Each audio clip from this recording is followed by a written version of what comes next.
Hello, listeners. It's Mallory Wilsey, Chief Producer of the Enrollify Network, and I want to take just a moment to tell you about another show on Enrollify that I know you'll love. Mastering the Next is a cutting-edge podcast exploring the future of graduate, online, and non-traditional education through the lens of technology and artificial intelligence. Staying competitive in the world of graduate student recruitment and enrollment means keeping up with the ever-evolving tech trends in higher ed. Join Dr. Ray Letsky, VP of Strategic Partnerships at Element 451, as he explores what's next at the dynamic intersection of student recruitment and leading-edge technology. Each episode will explore future trends and the technologies shaping the academic landscape of the 21st century. Listeners will be equipped with strategies to meet the evolving needs of today's online and non-traditional learners. New episodes drop every other Friday, and you can subscribe to the show by visiting podcast.enrollify.org or just search Mastering the Next wherever you get your podcasts. This felt very different, where it was tribalism and politics and that constant barrage of attack from all different forces. It just felt much different than pandemic times.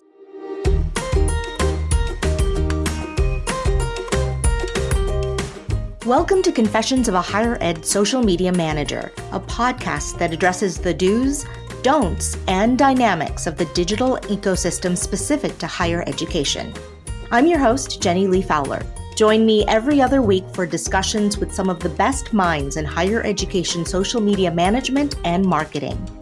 Confessions of a Higher Ed Social Media Manager is a part of the Enrollify Network, a robust collection of podcasts designed to help higher education professionals like you grow. Explore our other shows at enrollify.org or check out some of my personal favorites linked in the show notes below.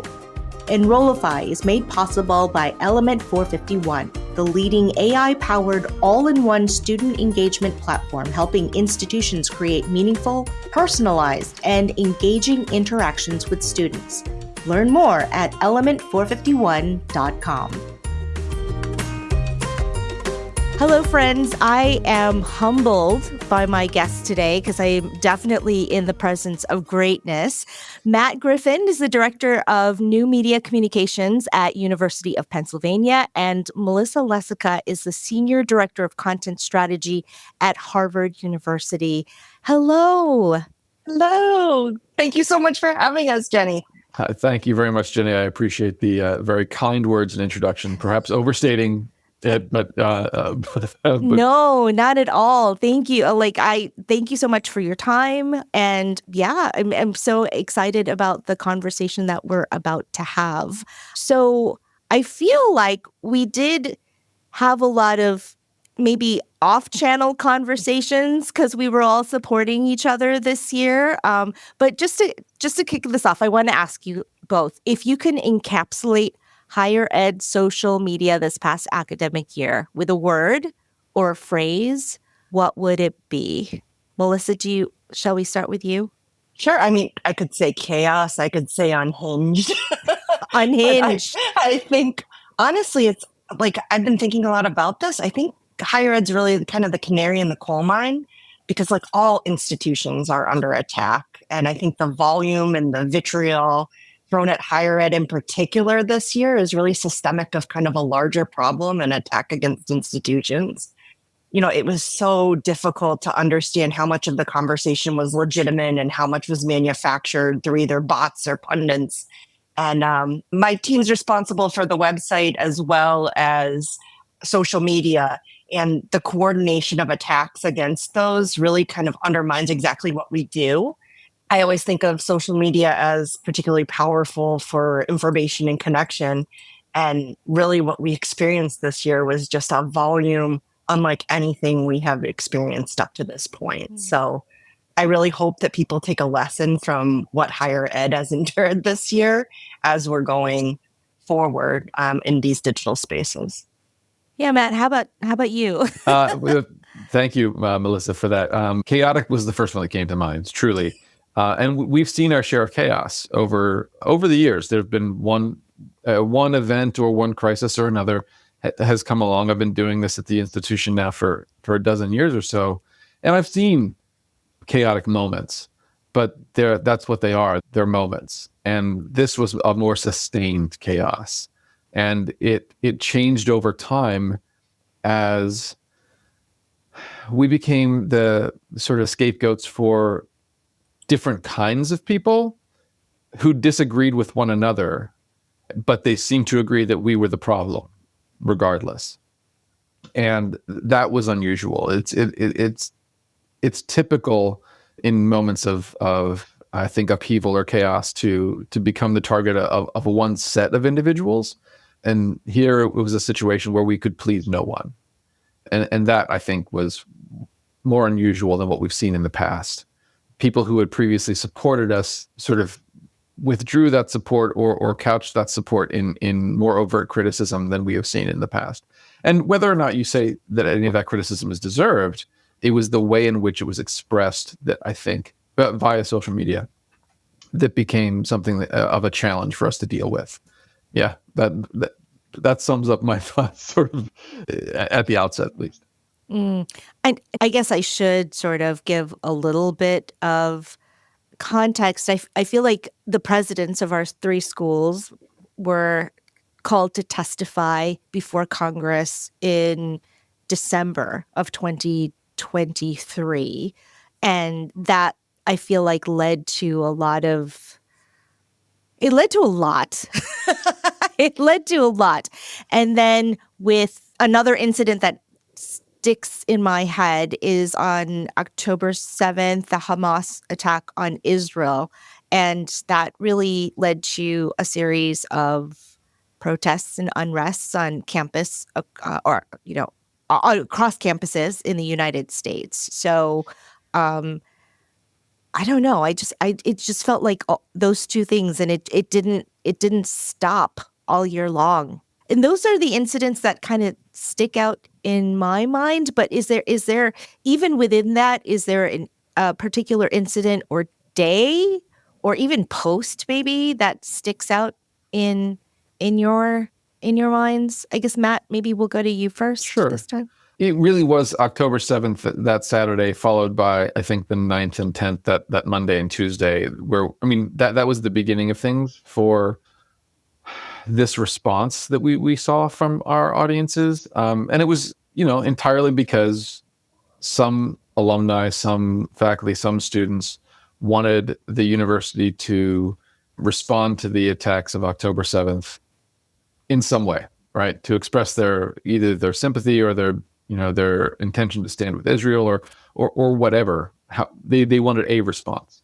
And when that response didn't come on October 7th itself, that's when I think folks got very upset. What I think is sort of fascinating is that I don't think it's unusual for a university to take a minute, and by a minute I mean like a couple of days, to formulate a response to any kind of world incident. Mm-hmm. And certainly we have a history when we have made statements on world events of it always being, 4 or 5, sometimes as late as a week or 10 days later. Yeah. So the fact that we had a response out, we did have a response out on, I believe it was the 9th or 10th.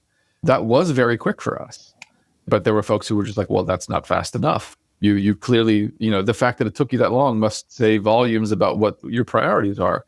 And I would take issue with that only insofar as any institution this large needs to take stock of the moment and formulate a response. If there's a reason to give a response, they have to really sharply consider what that response looks like. To say nothing of the fact that at any institution as large as ours, you're going to have a number of cooks in the kitchen in crafting that response, and putting 8 heads together and coming up with something is always going to take a little bit of time.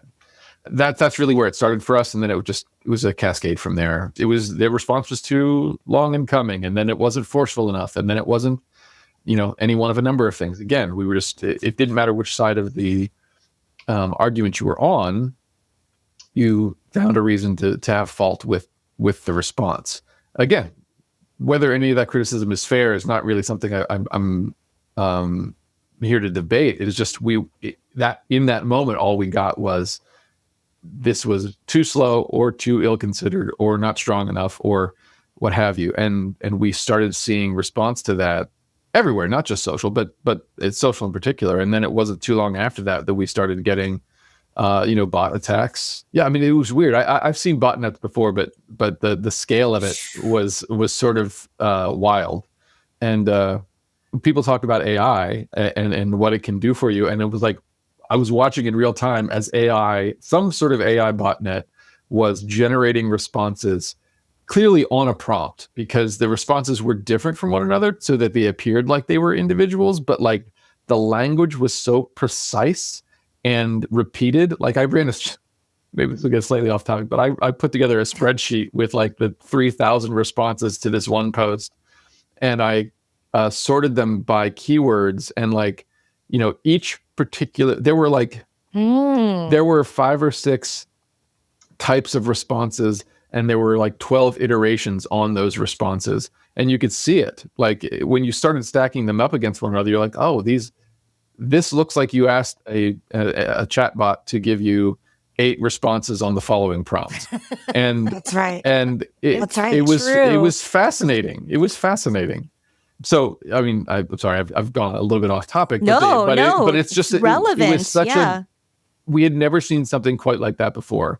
I know that, and I'm sure, Melissa, you've seen this as well.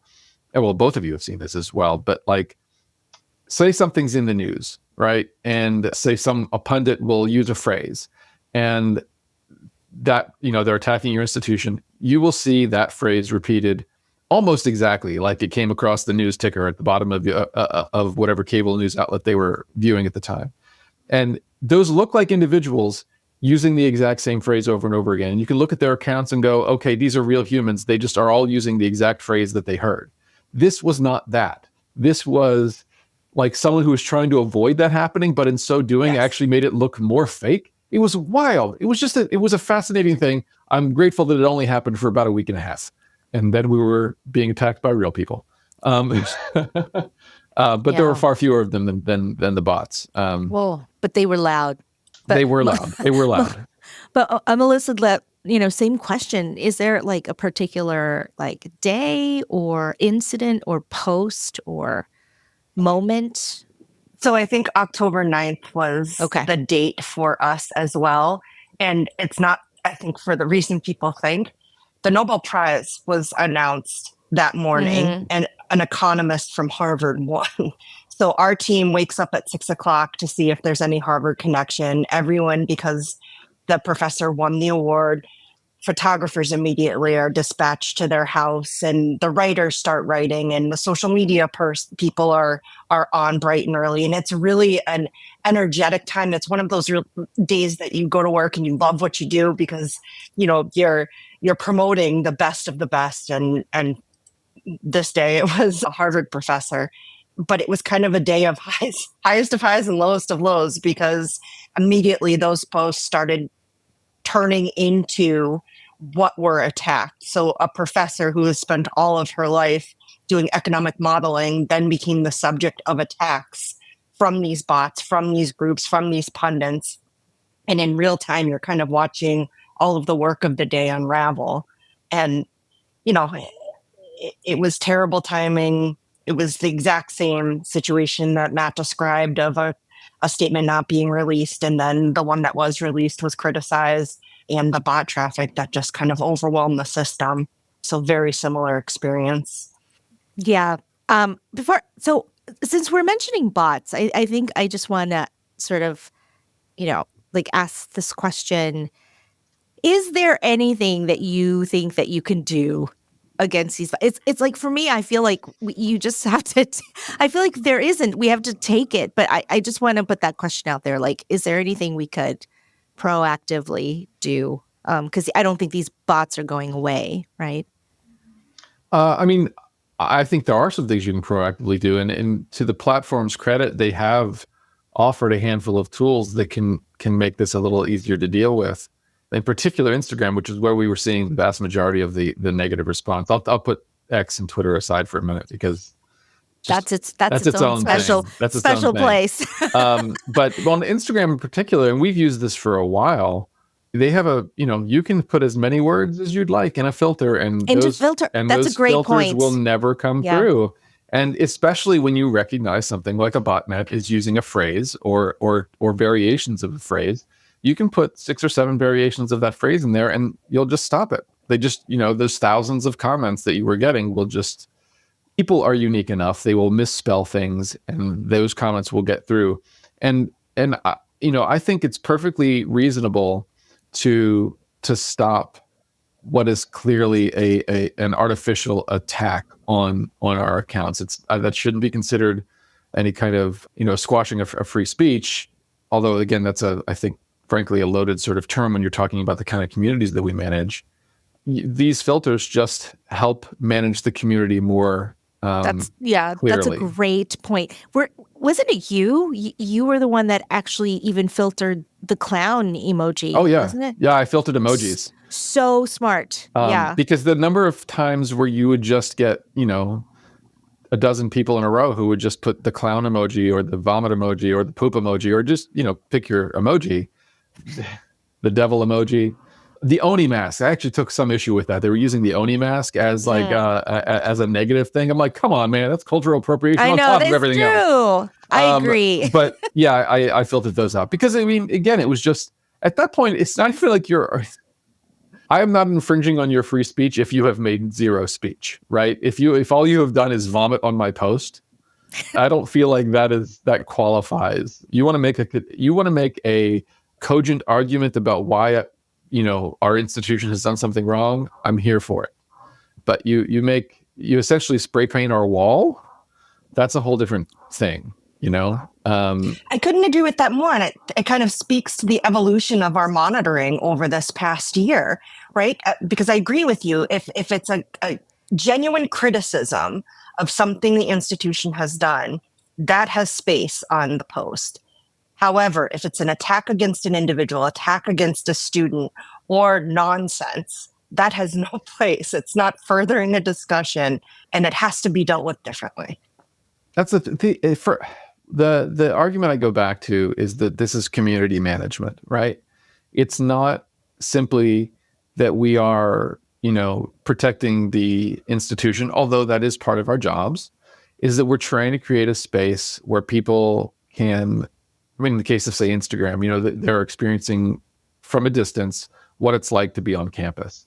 They're experiencing at a distance news, and they're sharing in sort of the highs and the highs of the institution, like the Nobel Prizes. We won one this past year too, and that was great. And being able to share that with a group of people, your alumni, parents, students, faculty, etc., that's a lovely thing to be able to do. But if you were to have a community garden or a public square where people could come and gather and exchange ideas with one another, and people just kept vomiting on that square, well, you'd clean up the vomit, right? You wouldn't say, well, that was their right to express themselves to, vomit all over our public square. You'd take care of it. And I think that's what this is. It's community management. It's not about censoring speech or advocating for one type of speech over another. It is being honest with your constituents that you're trying to create an environment that allows for the exchange of ideas. Yeah, most of those ideas are, look at this cool thing that my university did, and allowing people to sort of brag on that. But, we've always taken criticism, and that's been true for years and years and years. It's a whole different vibe when people just show up to make a mess. Yeah. For lack of a better word. Yeah. Speaking of different vibe, because I just, we had gone through a pandemic and I felt like that was tough. And I just felt like this was just on a different level. So, one thing I did want to ask you is, how did you feel this differed from the pandemic? Melissa, shall we start with you? I think looking at these two situations side by side, the pandemic allowed us an opportunity for everyone in the community and outside the community to have a common goal. We were all working towards something, and that was shifting our institutions, in my case, an institution that's almost 400 years old, online. And we were all working towards that, making sure people were safe, making sure our students were safe, the general population, promoting information that people needed at a critical time that really was important and meaningful. And as challenging as it was, we all had kind of that common goal. This felt very different, where it was tribalism and politics and, that constant barrage of attack from all different forces. It just felt much different than pandemic times. Hey there, it's Mallory, Chief Strategist of Enrollify. Higher ed is facing a leadership crisis. The demands on today's college and university leaders are skyrocketing, and talent is leaving the industry at an unprecedented rate. New leaders like you are emerging, but no one is getting the proper training to be successful. Well, Enrollify is here to change that.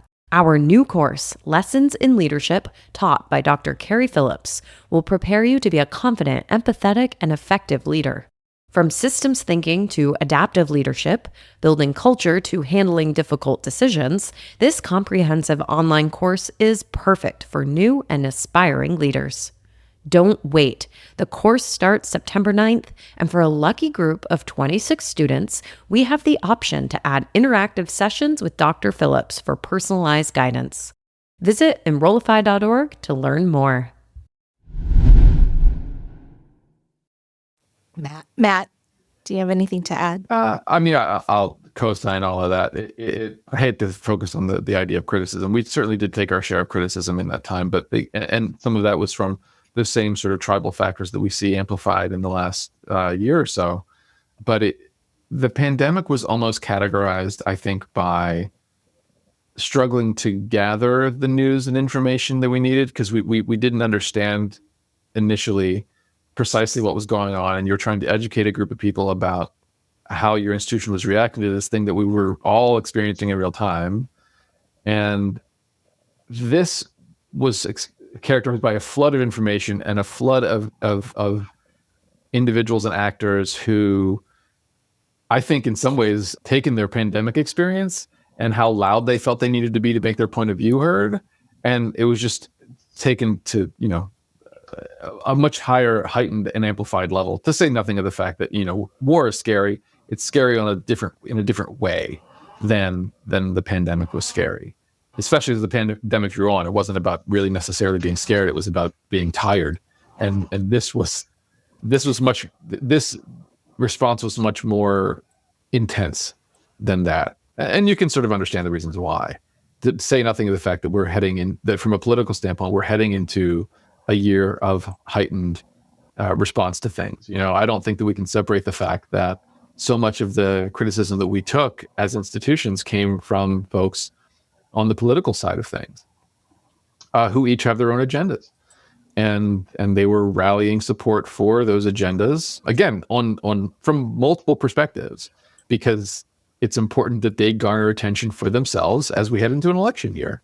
I think that certainly added to the amount of criticism and the stakes of that criticism at the time that it happened. Yeah, I don't know. I just, I like to brag and say that things roll off of my shoulders, and I can take a lot and I can read a lot of comments. And I think all of us can, right? You can't do this job and not be able to shrug off a lot of what we see to some extent. But man, this time it really felt different, and I don't want to say personal, but kind of personal. And just the things that we saw on our timelines, I think really, really got to me this time. It just was a different level of I don't know, vitriol, and yeah, for sure. Because this in particular is a topic or series of topics that is complex and requires nuance. And social media isn't necessarily the best place for that, especially when emotions are running high. And I think, those nuanced conversations are what our institutions do really well, giving space for those conversations. But it just did not translate on social. Yeah. It's Yes, please. It's funny. I have children in middle school and high school, and they are, they've got phones for the first time. All right. And they're not on social media, but one of the things that I talk to them about when they're communicating with their friends, I'm like, guys, sarcasm doesn't work on text. Nuance doesn't work on text. You got to say what you mean. And if you need clarification, you got to ask for it. And that's what social media is much the same way. Nuance doesn't work this way. You can't get, when you have a platform that allows for some small number of characters, you can't give a nuanced response. You have to people are just looking for that statement. And even if you were to say, put a 10 tweet thread together with everything that you could possibly fit into it, no one would read it. They'd read the top one and then be like, why isn't this all of the information I need? Or if this is all the information I need, why does it disagree with me? Yeah, there's just... Or take one out of context. Yeah, exactly. Right? Which is, I think we've all fallen victim to that as well. Yeah, it's just... but I'm right with you. It's not so much that it felt personal. It just... I would go home and talk to my partner, and I felt worse about the day-to-day of the job, because the job became not about talking about the positives and the successes and the great experiences that individuals can have on our campus. It became about reporting on the negativity that we were receiving. Mm-hmm. And some of that negativity, which again, I've dealt with this before. I've given reports on this kind of stuff before. There have been plenty of incidents in the past, whether it be a faculty member who's gotten in trouble or a student who's, some circumstances happened around the student. We've all dealt with the negativity before over the space of a day or a week, but this was a sustained, month after month after month of putting together, in some cases, daily or twice daily reports about, well, how much negativity did we absorb today? And you can only absorb so much of that as a person without starting to feel a little worn down by it. And sort of the self-care aspect of it became a lot harder than I have found in other during other crises or heightened moments. Yeah, actually, that's a great transition to my next question. Is so what are the lessons learned? What are some of the things we've learned that we can bring with us, I guess, into the next academic year, or that we can impart to our listeners? Right. Yeah. Silence. Well, no. We've all just... If it's one thing, well, two things. I think I am forever grateful to the frontline people. I manage the social team and just being aware of, as you described, Nat, like what they are consuming day to day, and being able, because we do have multiple people, being able to give people space when they need it. That always isn't possible, but being aware of what they're consuming day in and day out. And as a manager, how can I help?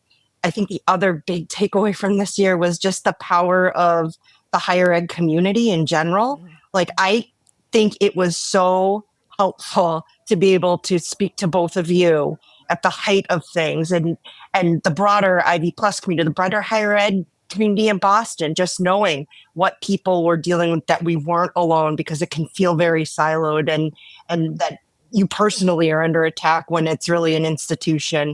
But hearing the experiences of other pros, like the two of you who have been at this for a long time, being able to say, I'm feeling really, I'm in a dark place today, and being able to hear from a community that we weren't alone in this, and that we were all kind of going through our own version of this crisis in different ways. Kind of taking a step back, no one got through this unscathed. And I think there really has to be a moment where we're looking back and assessing what really went wrong, if anything was done right, and being honest about that, because I think we've entered kind of uncharted waters at this point. Yeah, I love that. I love that answer, Melissa. It's true. I'll simply reiterate, knowing when to ask for help.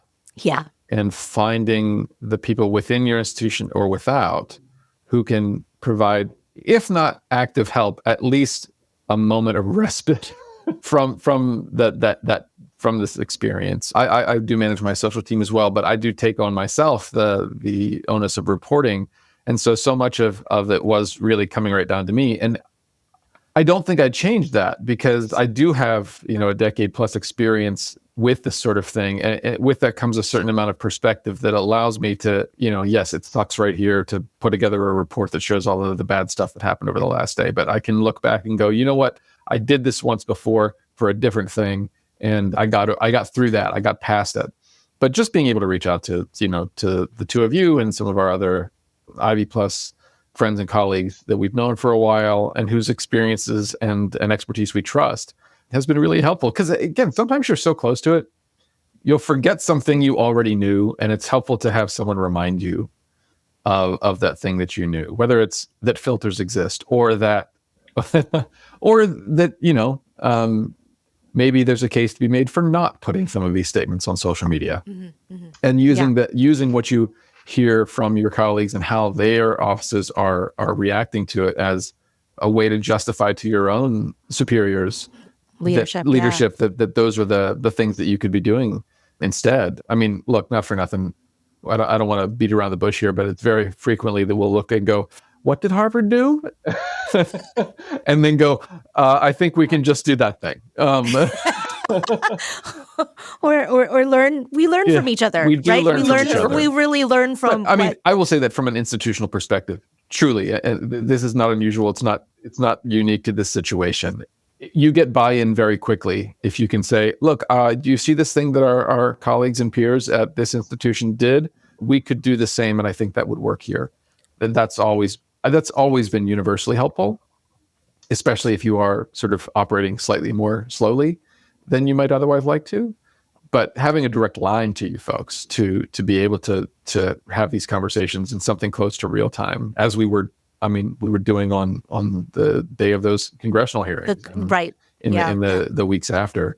That's been extraordinarily helpful, and I'm glad we've I think deepened those networks and connections, because I think that'll only be. It can be nothing but helpful in the months and years to come. Yeah, I just have two things to add from that. I think one, with all the reporting that we did, I did try to find a minority voice or like the opposite, right? And so there's so much negative, I'd say, but there are folks that are, rooting for us. And I would find the positive comments and add those because, their voices weren't as loud, but they were there, and we all sort of need that from time to time to know that there's someone in our corner. And the other anecdote I'll share is that when the three of us, our teams, we were literally talking to each other as the congressional hearing was going on and as the days went by. And I think we joked, we were like, we need a name for our teams. And I think Kim Moniz was the one that said it needs to be like a superhero name.